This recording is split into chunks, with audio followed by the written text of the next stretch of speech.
안녕하십니까 성도 여러분.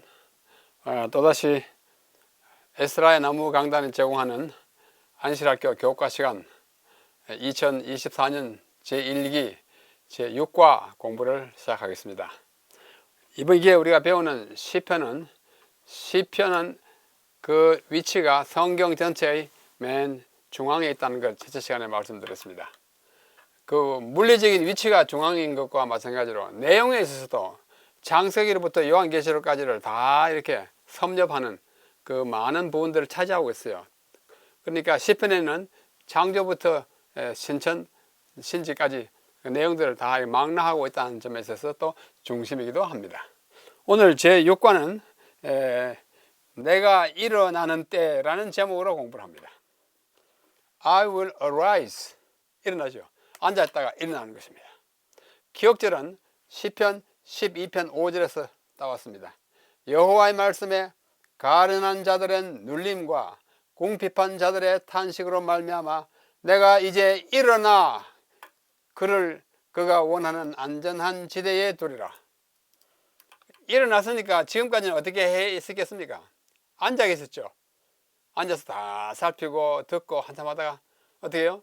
그들의 눌림과 궁핍한 자들의 탄식을 듣다가 못해서 벌떡 일어나십니다. 뭐하러 일어날까요? 그들을 돕기 위해서 일어나는 것입니다. 하나님께서 성경에 일어난다는 말이 나올 때마다 중대한 일이 벌어지는 것을 볼 수 있습니다. 그래서 오늘 좀 서론적으로, 교과에는 없습니다만 서론적으로 하나님과 그리스도의 앉음과 일어섬에 대해서 잠시 말씀을 드리겠습니다. 뭐 이렇게 쓰고 앉는 것이 뭐 그래 중요하냐? 대단히 중요합니다. 오늘 드리는 말씀에 비춰보면 그렇게 이해하게 되실 것입니다. 먼저 앉음, sitting, 앉아 계신다, 또는 앉는다 라고 하는 말은 특별히 그분이 앉으시는 자리가 보좌잖아요. 하나님의 왕으로서의 자리, 통치자로서의 자리, 또 재판관으로서의 자리이기 때문에 앉는다는 말은 통치와 심판을 하고 있다는 뜻입니다. 여기 이사야 6장 1절에 보면 우시아 왕이 죽던 해에 내가 본즉 주께서 높이 들린 보좌에 앉으셨는데, 앉아 계시는 것입니다. 보좌에 앉아가지고 그냥 묵상하는 것이 아닙니다. 온 우주를 통치하시는 것입니다. 그의 옷자락은 성전에 가더라. 이사야가 본 묵시 가운데 주께서는 높이 들린 보좌에 앉아 계십니다. 우시아는 죽었어요. 그런데 하나님은 여전히 보좌에 앉아 계시는 것은 여전히 통치하시는 때문에 이스라엘 백성들이 두려워할 필요가 없는 것입니다. 그러므로 앉아있다는 것은 대단히 중요합니다. 다니엘 7장 9절에 보면 내가 보니 왕자가 보좌나 같은 것이죠. 노이고 옛적부터 항상 계신 이가 좌정하셨는데, 그 말은 앉으셨는데, 서 있다가 앉으셨어요. 세 번이게 말하기는 앉으셨는데 이렇게 말했어요. 공동문역과 그의 옷은 희기가 눈 같고 그의 머리털은 깨끗한 양털 같고 그의 보좌는 불꽃이요 그의 바퀴는 타올. 이런 보좌의 주변을 묘사하면서 그의 앉으셨다, 이제 심판을 시작하는 것입니다. 아주 중요한 동사예요. 또 시편 9편 7절에도 여호와께서 영원히 앉으심이여, 뭘 앉으십니까? 심판을 위하여 보좌에 준비하여. 보십시오. 앉으시는 것은 심판하기 위해서 앉는 것이에요. 성경 구절에 분명히 말하고 있습니다. 또 시편 110편 1절에도 여호와께서 내 주에게 말씀하시기를 내가 네 원수로 내 발등상이 되게 하기까지 너는 내 오른쪽에 앉아 있으라. 다스리고 있으라 뜻입니다. 앉아가지고 편안히 쉬라는 뜻이 아니에요. 온 우주를 다스리고 통치하라는 뜻입니다. 이 말씀을 인용한 사도행전 2장 35절에는 내가 네 원수로 내 발판이 되기까지 너는 내 우편에 앉아. 우편은 오른손은, 성경의 오른손은 권능과 힘, 세력의 자리예요. 오른손을 들었다는 말은 어떤 힘으로도 이 손을 멈출 수 없는 힘의 손인 것입니다. 오른편에 앉아있으라, 통치하라, 이런 뜻입니다. 그러다가 이제 일어서는 일이 있습니다. 여기 보십시오. 민수기 12장 5절 여호와께서 구름 기둥 가운데로 강림하사 장막문에 서시고 와서 떡 서셨어요. 이건 민수기 12장은 뭐냐면 모세와 아론과 미리암 사이에 일어난 그 갈등 문제를 해결하기 위한 것입니다. 모세의 형님이자 또 제사장인 아론과 그 누님 미리암이 두 사람이 모세를 향하여 좀 불평이 생겼습니다. 그래서 막 불평을 합니다. 네가 뭐 잘났냐 이렇게 혼자 다 하느냐 그럽니다. 그래서 하나님께서 세 사람을 어디 부른 거니 회막문에 해가지고 딱 하나님이 딱 서셔가지고 이제 뭔가 조치를 취하는 것입니다. 아론과 미리암을 부르시는지라 그 두 사람이 나와가지고 도대체 너희들이 무슨 일로 이렇게 하느냐? 내가 모세와는 정말 대면에서 말하는 사이인데 네가 너희 동생이라고 이렇게 깔보느냐? 해가지고 야단을 치니까 미리암이 뭐가 됐습니까? 벌벌벌 떨고 머리가 하얗게 되고 문둥이가 됐습니다. 그걸 본 아론이 무릎을 꿇고 내 주여 우리가 잘못했습니다 하고 동생에게 무릎 꿇고 빌어요. 심판이에요. 심판이에요. 이 언도와 심판을 집행하는 거예요. 다니엘 2장 1절 그때에 내 민족을 호위하는 군 미가엘이 일어날 것이야. 미가엘이 또 일어납니다. 뭔가 중대한 일을 하기 위해서 일어납니다. 환란이 있으리라.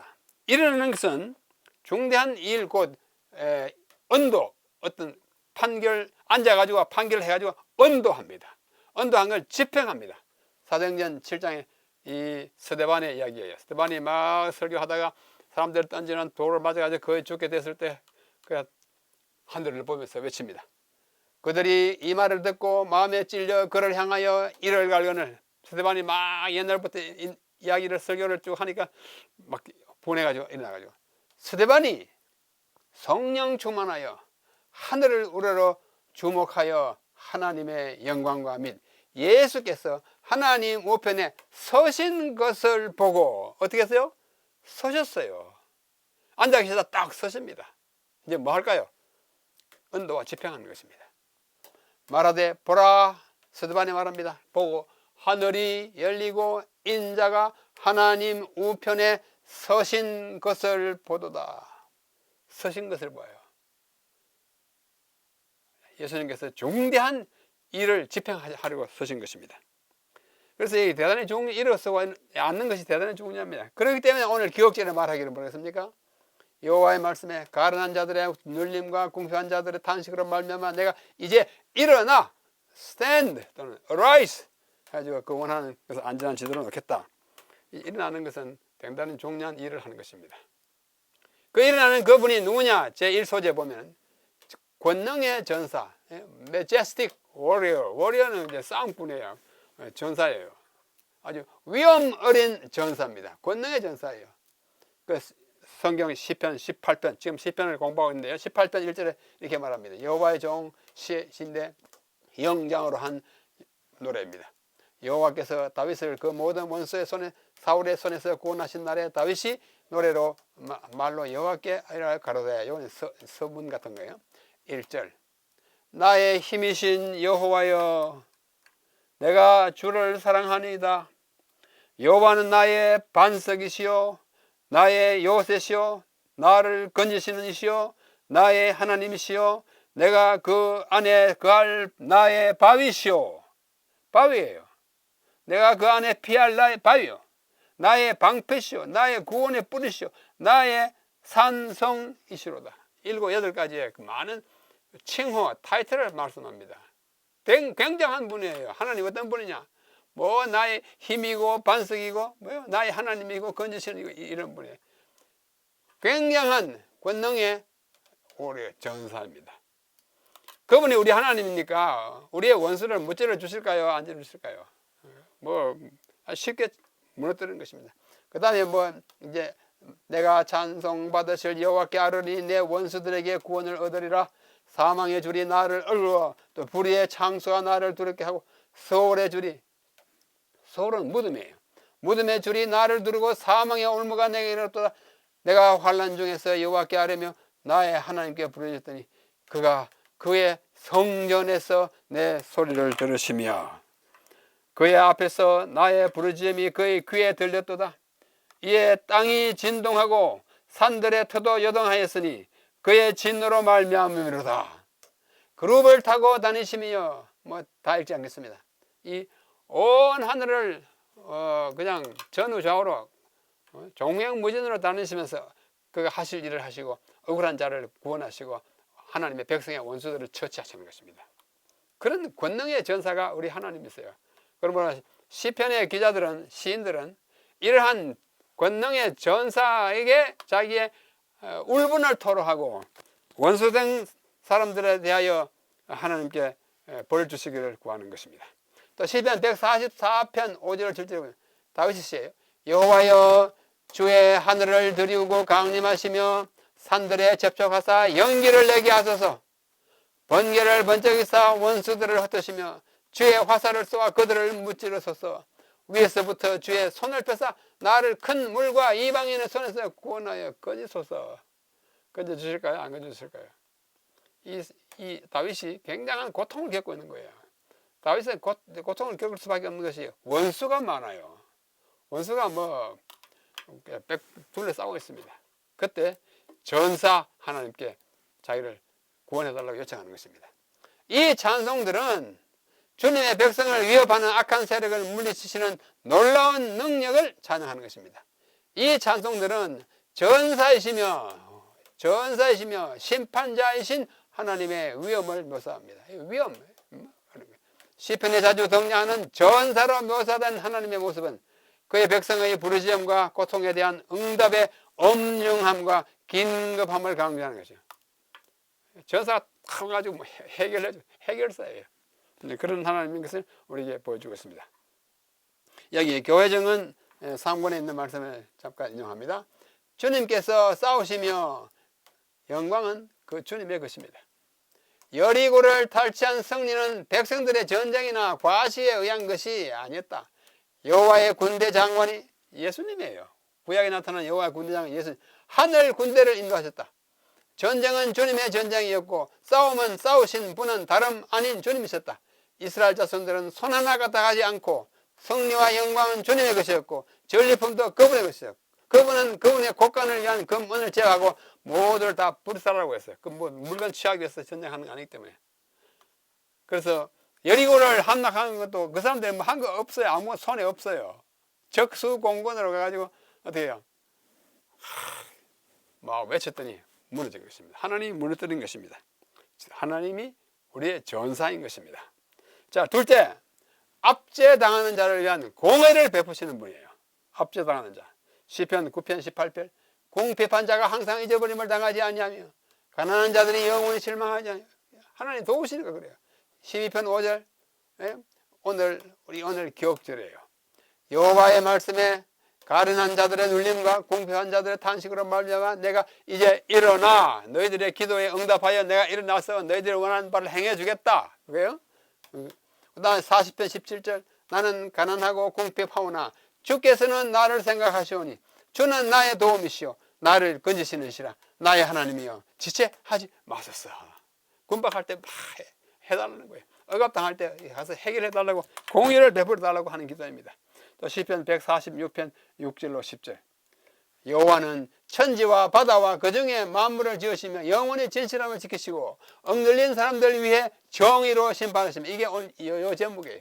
억눌린 자, 압제당한 자를 위해 공의 정의를 심판. 줄인 자들에게 먹을 것 주시는 이유. 주님은 우리의 모든 어려움에서 우리를 해결해 주시는 분이라는 사실을 시인들이 노래하고 있습니다. 하나님은 가난한 사람, 궁핍한 사람, 억압당하는 사람, 고아, 과부, 호라비, 나그네와 같이 의지할 곳이 없는 사람들을 향한 공의에 특별한 관심을 가졌습니다.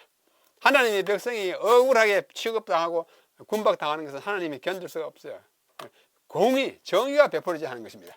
시편은 구약이 그러한 것처럼 이 점을 공의를 분명히 밝히고 있어요. 출애굽기 읽고 이사야서 그렇듯이 많은 시편에서 가난하고 궁핍한 자라는 표현을 사용하는 것은 억압받는 사람들을 민족이나 종교의 범주로 한정하지 않기 때문에 누구든지 억압받는 건 하나님 원하는 거 아니에요. 그렇죠? 그러나 하나님의 백성을 억압하는 그 사람에게는 또 하나님이 보여주셔야 하는 것입니다. 이는 모든 일들을 향한 하나님의 보편적인 돌보심을 강조하기 위함인 것입니다. 자, 세 번째, 너희는 언제까지 불의하게 판단하느냐. 그래서 하나님께서 이 지상 재판관들에게 하시는 말씀입니다. 너 언제까지 그렇게 재판을 그따위로 하겠느냐 그거예요. 시편 82편 아주 어렵고도 중요한 시편입니다. 시편 아삽의 시예요. 하나님은 신들의 모임 가운데서 서시며 이 하나님이 다른 신들이 있어가지고 그 신들 사이에 있는 거 아니에요. 여기 엘이라고 하는 하나님이라는 칭을 친 것은 지상의 재판관, 지상의 지도자들을 하나님처럼 표현한 것입니다. 하나님은 이 지상의 지도자들인 신들의 모임 가운데 서시며 하나님은 그들 재판장들이에요. 가운데서 재판하시느라 너희가 불공평한 판단을 하며 악인의 낫 봐주기를 언제 하겠느냐? 너 안 닦고 그렇게 자꾸 봐주느냐? 재판관이 그래서 되겠느냐? 대법원 판사들이 그렇게 하면 되겠느냐? 요즘 말하면 그렇습니다. 가난한 자와 고아를 위하여 판단하며 곤란한 자와 빈궁한 자에게 공의를 베풀고 가난한 자와 궁핍한 자를 구원하여 악인의 손에서 건질 것이라. 너희들에게 재판하는 권세를 준 것은 네가 좋아하는 사람만 자꾸 용서해주고 하라는 것이 아니요. 공평하게 공의를 이루라고 하는. 언제까지 불의하게 불공평하게 하겠냐. 그들은 알지도 못하고 깨닫지도 못하여 흑암 중에 왕래하니 땅의 모든 터가 흔들리도다. 내가 말하기를 너희는 신들이라. 이 엘로힘이에요. 너희 지도자 재판관은 신과 같아. 다 지존자의 아들들이라. 굉장히 높은 지위를 줬더니 신답게 행동하라고요. 그러나 너희는 사람처럼 죽으며 고관에 하나같이 인생이 참 다 죽는 거 아니냐. 살아있는 동안에 재판관의 역할을 잘하라고 말씀합니다. 하나님이여 일어나사. 하나님 일어나면 어떻게 된다고요? 억울하던 사람을 이게 심판하시는 거예요. 또 일어납니다. 세상을 심판하는, 일어나서 심판하는 거예요. 하나님 일어날 때 항상 심판을 집행하기 위해서입니다. 모든 나라가 주의 소유이기 때문입니다. 시편 82편 101년 있어서 하나님은 이스라엘의 부패한 지도자들에게 심판을 선포합니다. 여기 신들을 아까 1절에요. 그럼 이교의 신이나 천사가 아니라 이스라엘의 지도자들을 가리키는 것입니다. 다른 신이 없잖아요. 하나님이 오직 유일한 신인데 이 신들이라고 하는 것은 이 세상의 지도자들을 그렇게 표현한 것입니다. 시편 82편은 자신을 다른 사람보다 존귀한 신들이라고 여기는 많은 지도자 재판관의 잘못을 비난하며 공개합니다.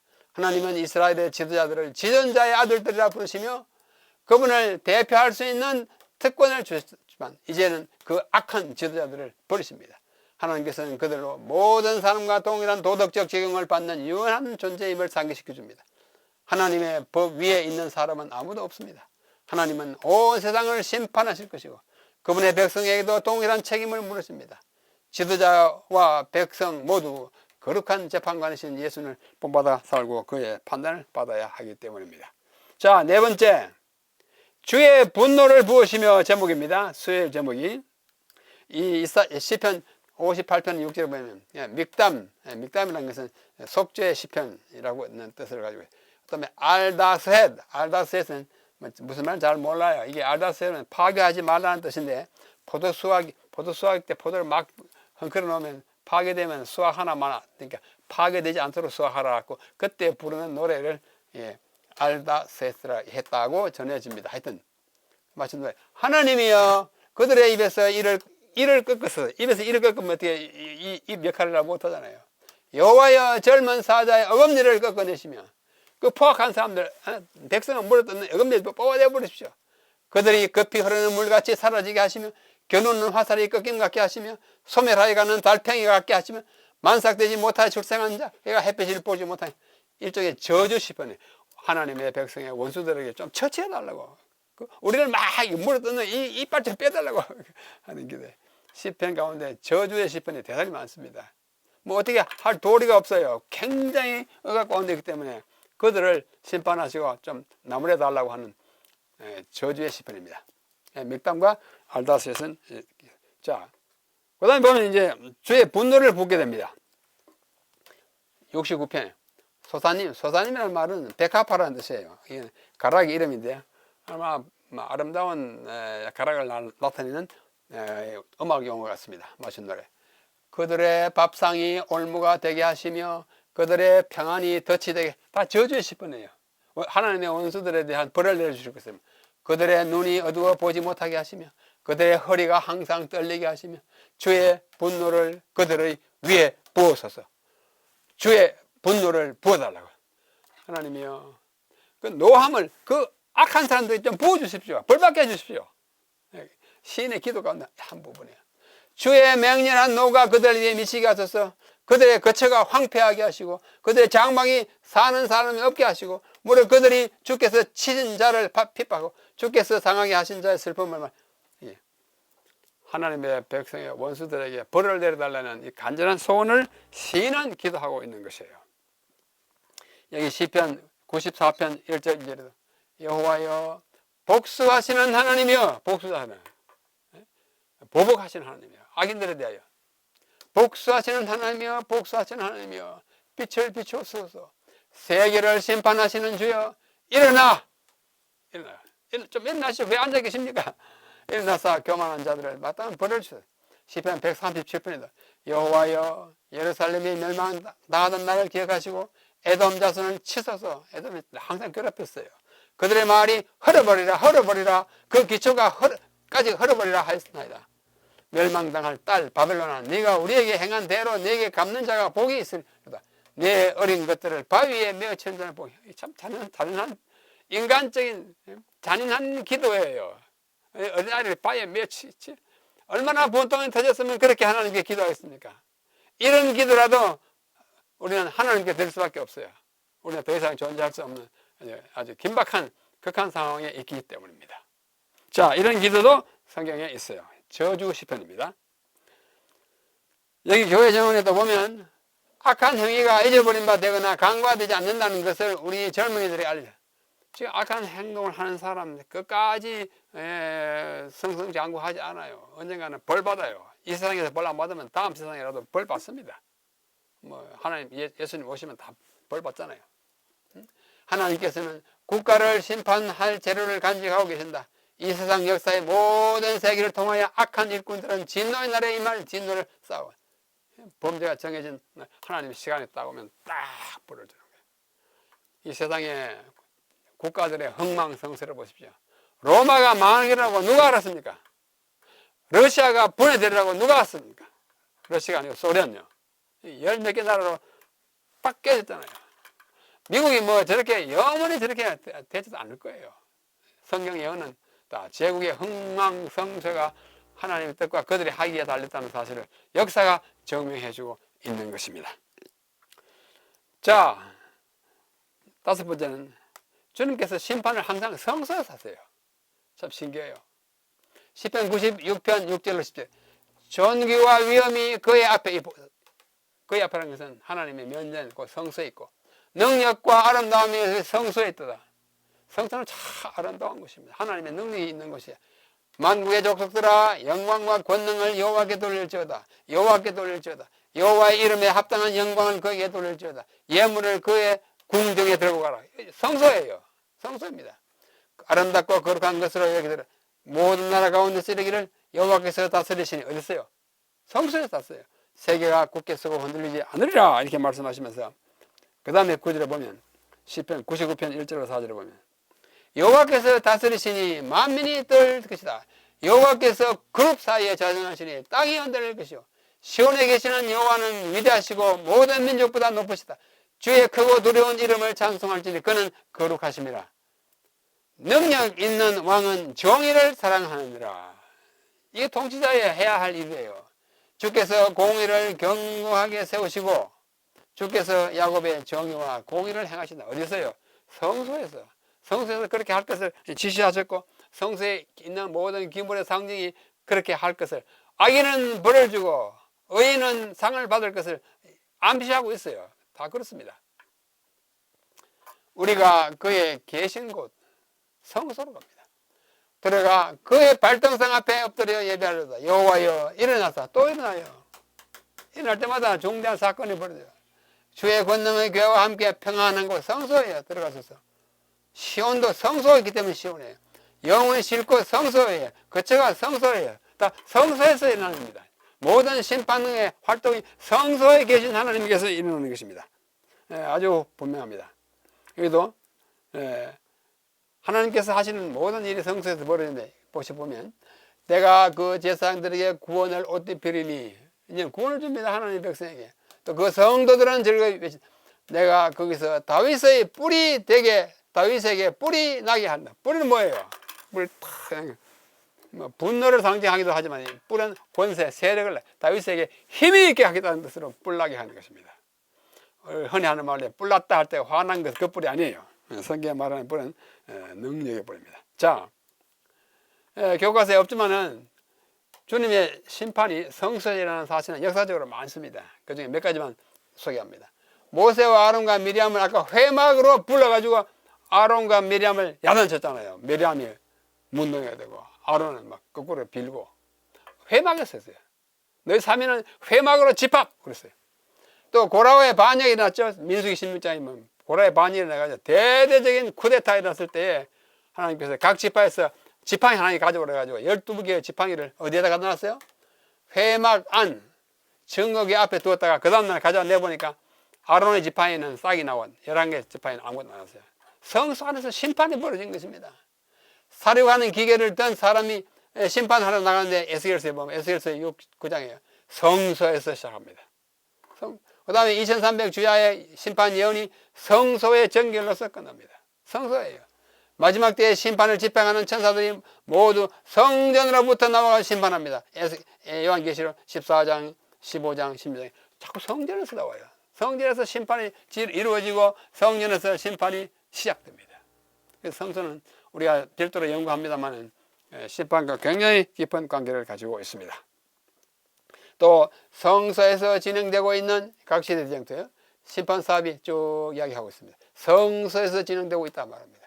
오랫동안 계속되어 왔는데 모든 끝에 하나님 앞에 그분의 임재하에서 성전에서 재판이 이루어진다고 말씀하고 있습니다.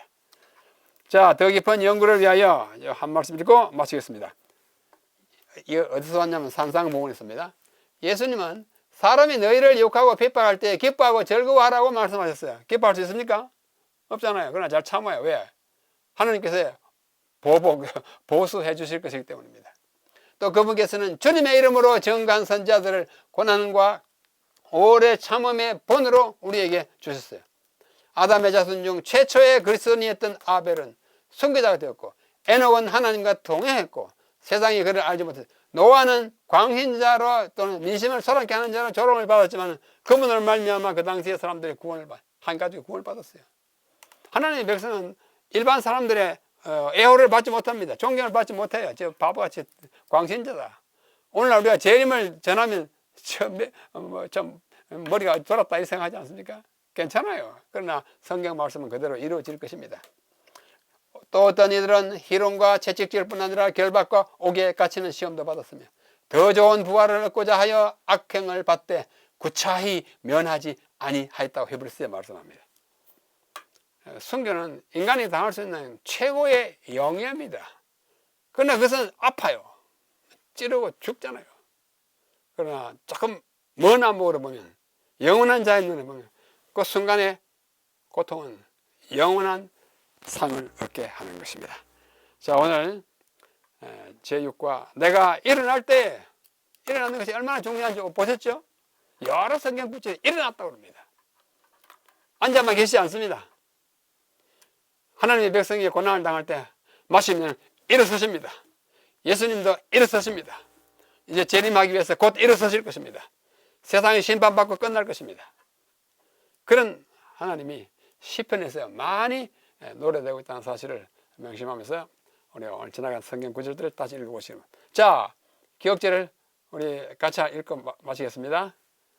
여호와의 말씀에 가련한 자들의 눌림과 궁핍한 자들의 탄식으로 말미암아 내가 이제 일어나요.